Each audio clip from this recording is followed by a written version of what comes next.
Miles has to take up that mantle and he has to become Spider-Man.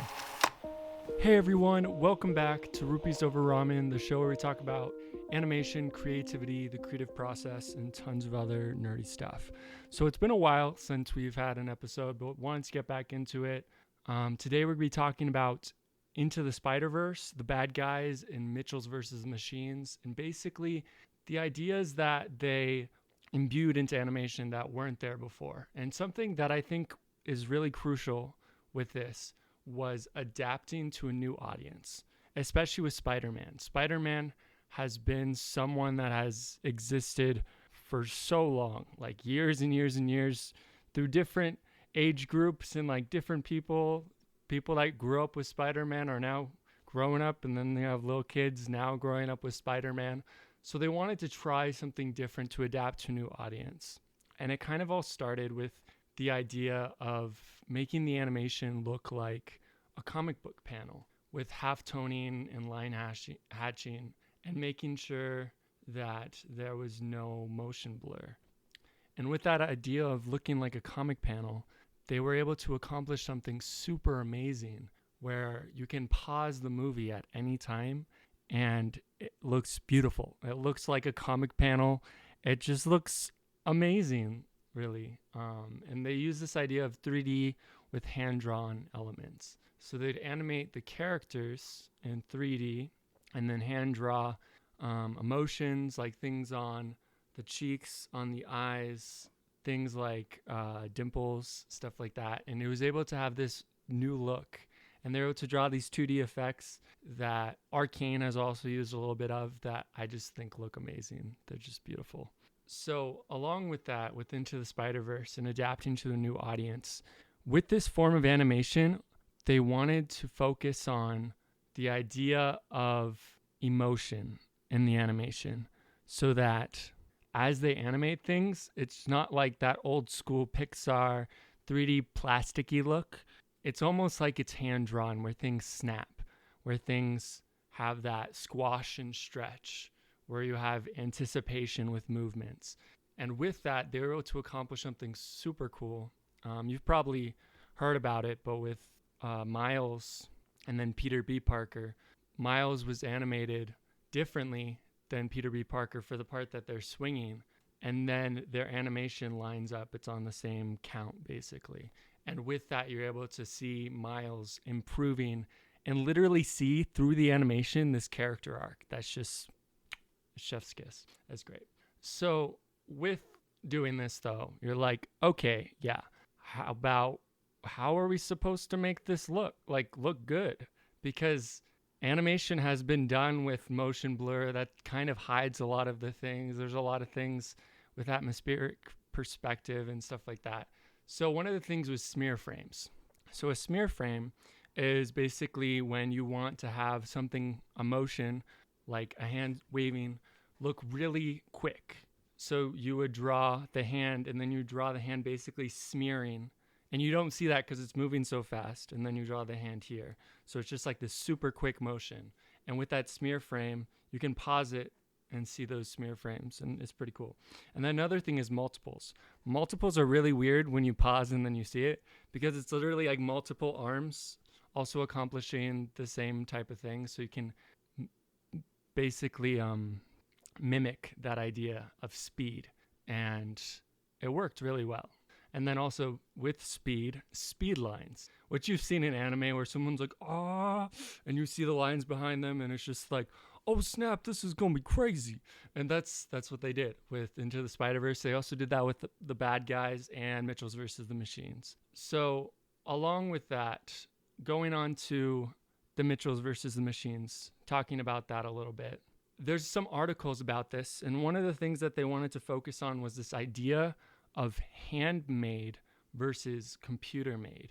So like all of the little drawings and stuff that are there that Katie Mitchell draws, they all look handmade. They look like little stickers, little pieces of paper, so that it can stick out, that it's not just like these computer graphics. It's like someone literally went and drew on the screen of the movie like after the screening. They're like, okay, we got to add in this, and they just did it. So I think it turned out beautiful. There's some really funny parts in that movie. If you haven't seen it, go and check it out. It's super awesome. And this idea, this animation style, I don't know if anyone's really given it a name yet, but it's kind of along the lines of that 2.5 dimensional like thing, kind of like Treasure Planet and stuff, where you're trying different things, you're molding and mashing up two different styles. And I think it's my favorite animation when people do that. They take different styles and stuff. It's pretty cool. So we're talking about the characters and the story. They wanted to take Spider-Man, the idea of Spider-Man, and bring that home. And at its core, Spider-Man is that friendly neighborhood superhero. He's not like with Marvel and stuff, they've put him fighting against these crazy otherworldly beings, but really it's him fighting against these people that he knows that have been polluted by society or polluted by gamma rays or radioactive waste, whatever, and having to put this teenage character up against that. And I think it was really cool to have Miles Morales. They like redeemed his character because some people didn't really like Miles in the comics and stuff, but he is beautiful in that movie. No one can tell me otherwise. And they take Peter B. Parker and have him as a mentor for Miles so that Miles can learn and grow.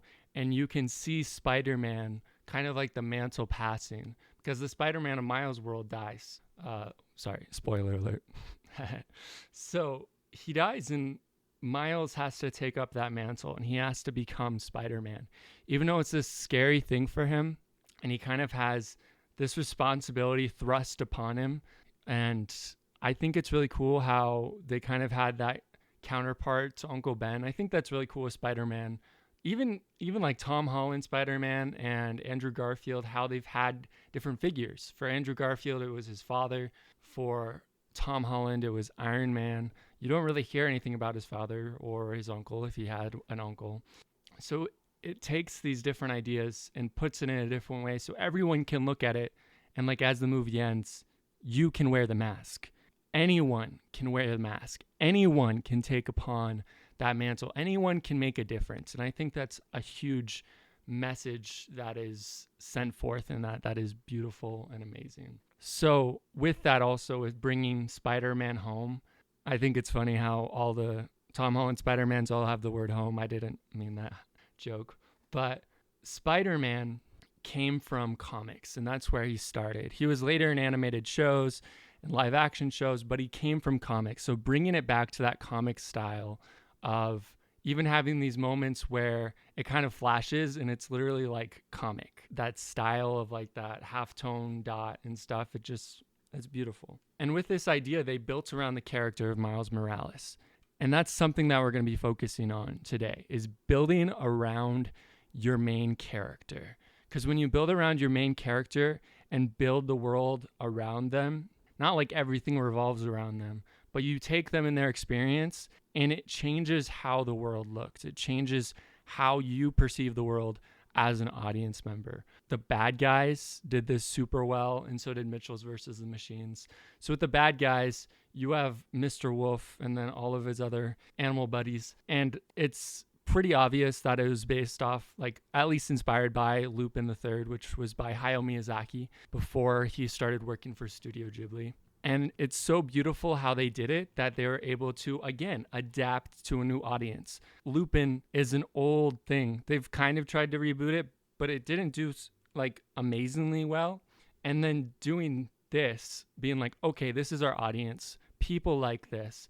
And then you put that forth with bad guys, using those like Lupin movements and kind of mannerisms and stuff, but you put that into another character and send that off, and that can reach a different audience, and that was huge.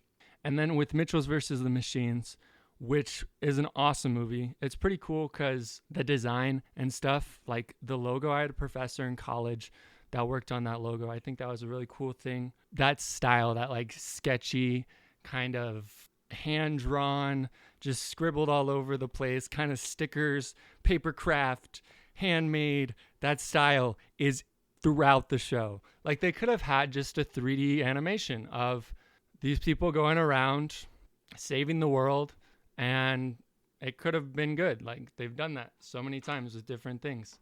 But they didn't. They took Katie Mitchell's perspective and they made it all about her. Like that animation style that she did, the drawing style, she has that throughout. There's little drawings, little references to things that they did as a family, and you can just relate to it. Their family is so weird, but like everyone's family is so weird when you think about it. When you're actually in the family, you're like, my family is so weird.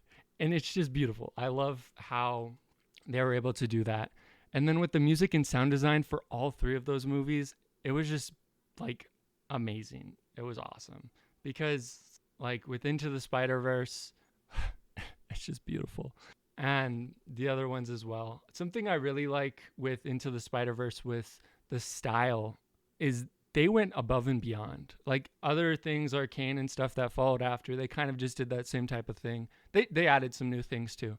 But Into the Spider-Verse did like the normal style, like Spider-Man in that style, and then also did like anime with a character, and then kind of that black and white like noir vibe, and it's beautiful. Like it just all works together so well. It's amazing. But yeah, I love Spider-Man, so if you ever want to talk about Spider-Man, just let me know. That's where we're going to finish up for now. Thank you so much for joining the podcast. See you guys next time. Peace.